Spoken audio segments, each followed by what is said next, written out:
आप साधु में देखिए सब आश्रम बनाने के लिए कितनी तरह की जालसाजियाँ कर रहे हैं, क्या क्या लोगों को बरगला रहे हैं। महाराज जी जो अपना बोल रहे थे मजबूती, हाँ तो अगर मैं 20 साल बाद भी आश्रम बना लूँ तो सीधा समझना कि मैं ढोंगी हूँ। हाँ, अगर 20 साल बाद मैं कहीं हिमालय में अदृश्य हो जाऊँ तो निश्चित पूजा करना, समझना भगवान था भाई, सामान्य आदमी नहीं था। और सारा जीवन तपस्या की आश्रम बनाए, वो सब स्त्री भोगा जा रहा है, वहाँ पैसे इकट्ठा किया जा रहा है, वहाँ जालसाजी किया जा रहा है, सब तरह की फ्रॉडबाजी है। यहाँ तो समझो कोई नहीं छूटा इससे। नहीं, वो छूटेगा ही नहीं, उसका वो लक्ष्य ही नहीं था। मेरी बात को समझो कि मैं कहना चाह रहा हूँ। और ये जो पाखंड फैलाया जाता है कि भगवान ने कहा प्रचार कर लिए, जब भगवान जब किसी को प्रचार करने का आदेश करता है ना, उसमें ऐसी दैवी शक्ति होती है कि उसका कोई तोड़ नहीं होता। वो प्रचंड अस्त्र होता है, जैसे पशुपत अस्त्र है। उनको उपदेश करने का जरूरत नहीं हाँ, उनमें उतना प्रभाव होता है शब्द में। हाँ, तो ये सब ऐसे नाटकबाजी चलता रहता है और होता रहेगा। इसलिए इस दुनिया में सब एक समान मरते हैं। आप भी हॉस्पिटल में जाकर मरते हो, आपका साधु भी हॉस्पिटल में जाकर मरता है, तो आप में उसमें फ़र्क क्या है? अब उसमें घुसेड़ दोगे कि प्रारब्ध है। हाँ, ये वो सब नाटकबाजी है, अभी बात हुई ये थी, सब ढोंगबाजी है। अभी एक साधु जी से बात हुई ये थी। रिकॉर्ड कर रहे हैं। कि- विवेकानंद मेरी दृष्टि में हाँ। साधु नहीं, वो भी रोगी हुआ है। आदि गुरु शंकराचार्य मेरी दृष्टि में साधु नहीं, वो भी रोगी हुआ है। साधु को रोग हो नहीं सकता। और साधु अंत समय में अति दुर्गम हिमालय में प्रवेश करेगा। इसके इतर जो भी बोल रहा है वो सब पाखंडी, टोटल पाखंडी। महाराज जी, जो आज का ट्रेंड है कि लोग पूरी उम्र हिमालय में गुजारते हैं और जैसे ही वृद्ध होते हैं नीचे आ जाते वो सब हैं। ढोंगी थे, टोटल ढोंगी हैं। उन्होंने कभी हिमालय को देखा नहीं, जाना नहीं, वो पहले यहाँ पे रह के प्रचार किए, सीधी बात है। महाराज जी और एक तर्क देते हैं कि श्री कृष्ण जी को भी तो ये सब सामना करना पड़ा दुनिया का, तो वो जो पहुँचे हुए लोग हैं साधु, उनको भी कैंसर हो गया, तो ऐसे तर्क वो देते हो। थे नहीं पहुँचे हुए। मैं आपसे बोल के आ रहा तो हूँ, कृष्ण जी का तर्क देते हैं। हाँ, कृष्ण में क्या विशेषता है? कृष्ण अपने ही बात पे कायम नहीं है। कृष्ण एक जगह खुद ही कह रहे हैं कि सत्य ही सब कुछ है, दूसरे जगह कह रहे हैं कि शादी विवाह में झूठ बोलना पाप है, झूठ बोलना कोई पाप नहीं लगता है।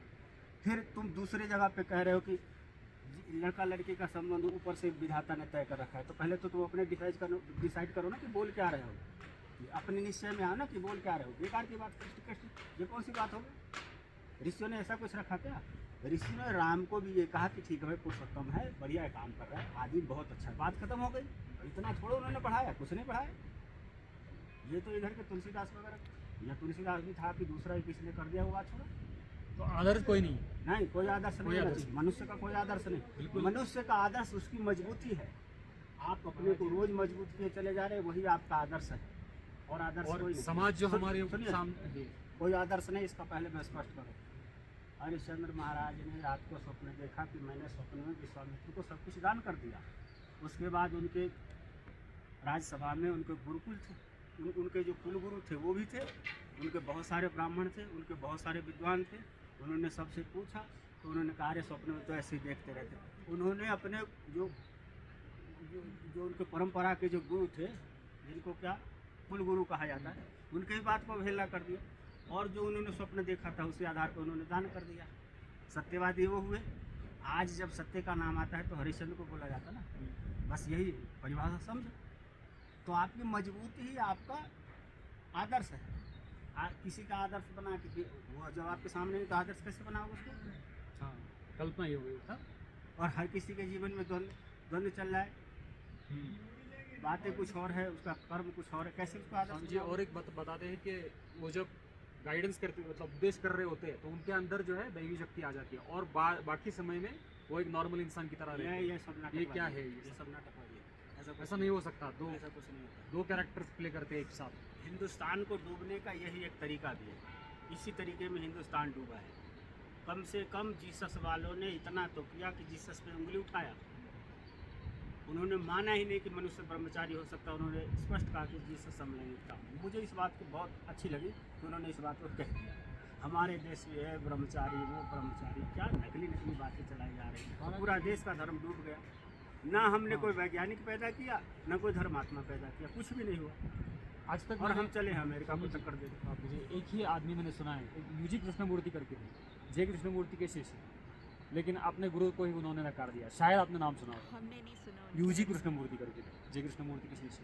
उन्होंने सभी को रखा मैं यहाँ एक बात और एक कह रहा सब, हूँ, हाँ। मैं एक बात और कह रहा हूँ, अगर मेरी बात आपको समझ में आए तो हिमालय में रहो, वो 3 महीने किसी भी दुख को उठा के कोशिश करो कि यहाँ के ही औषधि पे टिक जाए, न मिर्च न मसाला न संसार का कुछ भी न खाएं। शुरुआती दौर में जब आपसे न समझे तो खाली आग का इस्तेमाल करो, गर्म पानी पी लो, चले। और 3 महीना जब बीत जाए तब इस विषय पे कुछ बात करो। और पीछे के जिसका भी पढ़े हो ना वो सब, हम ये नहीं मानते वो बेचारे चाहते होंगे नहीं हुए, लेकिन उन्होंने प्राण की बाजी नहीं लगाई। मैंने खूब प्राण की बाजी लगाई, एक नहीं कई बार ऐसे प्राण की बाजी लगाई जिसका कोई हिसाब नहीं, और उसके सिवा पॉसिबल नहीं है। मैंने समाज के नियम कानून को भी नहीं माना। चोरी करना पाप है ना, मेरे पास कोई रास्ता नहीं होता था क्योंकि आश्रम में यहाँ कोई देता नहीं, मैं ट्रेन की सीट काट के भागा था। महाराज जी, इतना अभी विद्रोही आप बोलते हैं ना, ये सब ये क्या आप जैसे लोग मतलब एग्जाम्पल की तरफ क्या बोल सकते हैं समाज में? बिल्कुल बोल लेंगे, किसी से क्योंकि कर ला। हमारे जो इनको गुरु मानते हैं श्री कृष्णमूर्ति, वो उन्होंने लंदन में ऐसे 1 साल तक बिल्कुल रास्ते पे रहे, और कोई भी किसी भी तो वो बोलते हैं कि मैं क्राइम में भी इन्वॉल्व है, सही सभी जगह पे रहे। और वो उनका एक ये है कि किसी भी तरह का कोई आदर्श मनुष्य के सामने नहीं, न राम न कृष्ण कोई, क्योंकि तो आदर्श फिर- जब रखोगे हाँ, आप, ठीक है। हाँ कोई नहीं। फिर उनका जीवनी क्या रहा? उनका जीवनी महाराज जी ये रहा कि जैसे ही मतलब उनका एक एट द एज ऑफ 49 उनको ये प्राप्ति हुआ, ऐसे बोलते हैं। अब मैं उसके समझ बाद गया, कुछ भी जीवन नहीं था। हाँ। मेरी बात सुनो, हाँ। जब भी किसी को थोड़ी भी शुद्धता जैसे पकड़ में आएगी ना, तो इस समय संपूर्ण धरती एक तरह से दूषित हो रखा है, दिल्ली बम्बई लंदन कहीं भी हो, और वो उसका मन सब सर्वप्रथम जैसे किसी को धर्म की इच्छा जगेगी ना, उसका मन हिमालय में ही भागेगा, जो भी हिमालय का भाग है, चाहे रसिया का भी हो या कहीं का भी, मैं इतना नहीं जानता। तो सर्वप्रथम तो शुद्धता पकड़ेगा। दूसरी बात फिर भोजन की शुद्धता। भोजन की शुद्धता का ये अर्थ नहीं जो नाटक करते हैं कि ऑर्गेनिक होना चाहिए, वो सब पाखंड है, उसको ढोंग कहते हैं। जो आपको वहाँ से मिल रहा है निसर्ग से, निसर्गता से, जो भी आपको देवदार के पत्ती है वाल के जहाँ बटुआ है, कभी जीवन जीना चाहो तो देखिए, तो उस आधार पे जब आप जाके स्थिर हो महाराज हाँ, तब कुछ मिलेगा। आप इसी आगे उद्देश्य से पाखंड आए करते हैं, रहो। लेकिन इसी उद्देश्य से आए हैं, लेकिन थोड़ा परमिट ये सब चक्कर मैं बताऊँ आपको, 4-6 महीने तक नहीं मेरा मोबाइल चलेगा, अप्रैल मई तक, तो नंबर ले लेना, करना चाहो तो करके देख लेना। हर कोई भोगी हो गया। हमारी जो शिक्षा पद्धति थी, संस्कृत शिक्षा पद्धति, उसमें हर कोई त्यागी होती थी। मुक्ति की कामना हर किसी में कूट कूट के भरी होती थी। इसमें हर किसी में भोग की कामना है। सबको एलन मस्क बनना चाहता है, जुकरबर्ग बनना चाहता है, धन इकट्ठा करना चाहता है, अपने अधीन सबको रखना चाहता है। वो लोग ऐसे नहीं थे, वो तो कुछ और ही थे, सब भगवान थे, ये सब पापी एक तरह से हैं। और इस शिक्षा पद्धति को न पढ़ने वाला मैं उसको ज़्यादा पवित्र मानता हूँ। मैंने सबको देखा है, इसलिए जो जितना पाश्चात्य जगत को पढ़ लिया वो उतना जटिल, उतना जालसाज, फ्रॉड, क्या क्या उसको कहा जाए, वो सब है। महाराज जी, बोध होना भी मुश्किल हो जाता है और इतना पढ़ने के बाद, है ना? और उसको जितना ही पढ़ते चले जाएंगे उस विद्या को, उतना ही मनुष्य अपने से दूर हो जाएगा। ठीक है सुविधा, और फिर सुविधा का आनंद नहीं आता। सुविधा का आनंद तब आता है जब आप स्वयं में स्थित होते हैं, तब कुछ मिले। महाराज जी, ये तो हमने सिर्फ ना वो नीलवर्णी है ना, उनकी कहानी में सुना था कि वो केदार गंगा के रास्ते से केदारनाथ गए थे, और आप भी गए हैं ना, तो यात्रा के बारे में बताइए ना। इतने बार गए जिसका कोई हम अब गिनती ही नहीं कर पाते। जैसे आप सब दिल्ली के गार्डन कभी भी घूमने चले जाते हो ना, कि चलो अभी मुमकिन है महाराज जी हमारे लिए, कभी भी मुमकिन है। हमारे लिए हाँ अभी मुमकिन है, कहाँ से 1.5 महीना मुमकिन है। इस बारे में बड़ी दिक्कत हो जाएगी। रोज यहाँ पांडु गुफा के पास से जो निकलेंगे सीधे पहुँचा देंगे। अभी 30 तारीख तक यहाँ पे अगर रुके और उसके बाद निकले अब केदारनाथ के लिए आराम से कोई दिक्कत नहीं। अभी कोई दिक्कत नहीं। एक बार कितना दिन? सबसे पहली बात है कि जब आप एक बार दुर्गम में जब यात्रा कर लेते हैं ना, आप में ऐसी मजबूती उभर के आती है, ऐसी मजबूती उभर के आती है जिसका कहीं कोई वर्णन नहीं किया जा सकता। महाराज जी, बहुत लोगों से पूछ रहा था, ये तो सौभाग्य से आपसे अरे मिल वो गया। सब नकली, बहुत लोगों ने मेरे को डिस्करेज कर दिया, वो सब जाओ मत, नकली, जाओ वो मत, सब नकली, कुछ सब नहीं नकली। होगा वहाँ पे, मत जाओ। वो मैंने क्या कहा, टोटल नकली। वो ये अभी रिकॉर्ड कर रहे हैं, वो नीचे 50 लाख सन्यासी है ना, बोलना नहीं चाहिए लेकिन फिर भी बोल देते हैं। उनमें से 49 लाख कितना बोलेगा, 99,999 सब नकली है, सब भोग रहे हो, कहीं कुछ नहीं। मैं उनको किसी श्रेणी में नहीं लेता, सीधी बात है, क्योंकि मैं तो उस जीवन को जिया ना। मैं उनको गिनता ही नहीं, मनुष्य ही नहीं गिनता था। हाँ जाओ जाओ। उससे ज़्यादा फिर भी आप क्योंकि आप तो कुछ करके खा रहे हो, वो तो खा भी रहे हैं। हाँ, और उनके पास जाओगे तो और भ्रमित हो जाओगे, उनके पास जाके भ्रमित हो जाओगे। मेनली महाराज जी वो कैसे भ्रमित करते हैं, वो गृहस्थियों से बोलते हैं सन्यासी बनो, सन्यासियों से बोलते हैं गृहस्थी बनो। वो एक तो उनका इतना कन्फ्यूजन वाला स्टेटस चलता है ना, दिमाग खराब कर देते हैं। वो खुद भी कहीं नहीं। आप जब फिर मुझे 1 साल बाद मिलोगे ना, तो ऐसे ही नंगा में दिखाई दूंगा, क्योंकि मेरा 1 साल बर्बाद हुआ है। हवाई जहाज़ नहीं घुमा था, बहुत नीचे का भोगने देखा था, वो सब देखना ज़रूरी था ना, तो वो सब मैंने पूरा कर लिया है। कोई राजा मिले मेरी सेवा की, तो वो सब हो गया है। बाकी जो भी वो बता रहे हैं ना, सब नाटकबाजी बता रहे हैं, कुछ भी नहीं। वो जलसाजी है, ढोंग है, उसी को ढोंग बोलते हैं। वो आपको अपने मूल से भटकाते हैं। तो कलयुग का महिमा ऐसा कि अभी साधु भी ऐसे मतलब साधुओं में भी घुस गए हैं। और विवेकानंद होंगे तो दूसरे को क्या बात करते स्वामी हो? विवेकानंद जी उसको मैं क्लियर कर दूंगा ना आपको। ओशो जी ने एक बार बताया था कि वो सो महाढोंगी है, महाढोंगी है, कृष्णमूर्ति के बारे में आपका महाढोंगी है। जब मैं कुछ हुआ ही नहीं तो मैं प्रचार क्या करूं? जब जो मैं हो रहा हूं, मैं आपको बता रहा हूं कि चलो केदारनाथ मेरे साथ रह के पत्ते खाओ, मेरे साथ रह के इस तरह के जीवन जी, मैं ये बोलूँगा ना। क्या ऊंची ऊंची बातें करनी है? ओशो के साथ क्या हुआ था? फंस गया जो वहाँ अमेरिका के में। उस समय के राष्ट्रपति थे, रात्रि को आए, बोले कि आप मुझे कुछ भी दिखा दें। मैंने सुना कि यहाँ कृष्ण ऐसे थे, दुर्वासा ऐसे थे, आप मुझे कुछ भी दिखा दें, मैं राजनीति से तंग आ गया हूँ। और वो राजघराने का था ही, उसको संन्यास लेने की इच्छा थी। बोला रहे हो तो सब अंतर की बात है, बोला इसको झा डालो, गलत आदमी है, फिर अमेरिका को बर्बाद करेगा।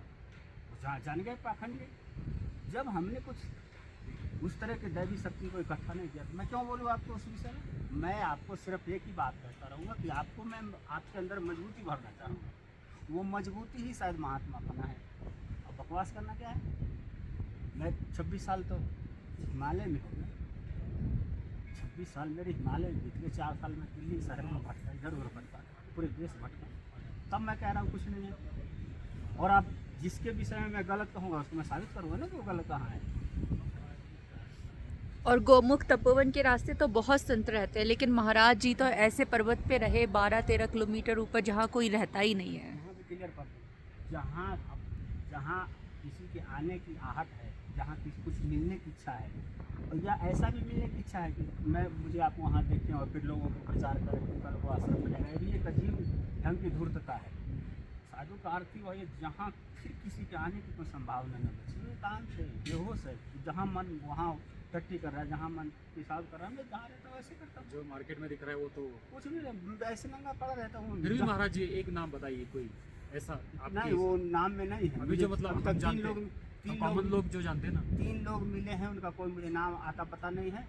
एक को खाली मैं जानता हूँ कि आज से 30 वर्ष पहले बिरला जी उनको अपने यहाँ रखना चाहते थे, वहीं अल्मोड़ा में आश्रम बना के, तो यहाँ वो छोड़ के भाग गए थे रात में, क्योंकि जब जाना कि प्रचार हो गया। तो एक दिन सरजू मूल में मिले, उन्होंने मुझे मैं अपना जीवन को स्पष्ट किया। मैंने प्रार्थना किया था, मैंने कहा आप मुझे कुछ बताएंगे तो मैं भी आगे बढ़ूँगा, तब उन्होंने कहा था। बाकी जो कुछ प्रचार करें सब ढोंगबाजी, कहीं कुछ नहीं। भगवान का अर्थ और कुछ नहीं होता। हम लोग तो देखो महाराज जी, रमन महर्षि, निसर्गदत्त महाराज, किसी को नहीं पढ़ना है, हम इतने ही जान मतलब यही नहीं, तो हमारा उपलब्ध ही है ठीक है। आपने जितना पढ़ लिया। अगर पढ़ सको तो खाली मूल महाभारत पढ़ो, ना रमन महर्षि को पढ़ो, ना ओशो को, ना किसी को। वो सब नाटक फैला रहे हैं। मूल महाभारत को पढ़ लो, आपको ज्ञान हो जाएगा, और किसी को नहीं पढ़ना है। फिर महाराज जी गीता भी तो पढ़ सकते हैं, वो भी तो पार्ट है ना हाँ, महाभारत का। वो पार्ट में उसमें निहित हो रखा है, वो एक अलग बात है।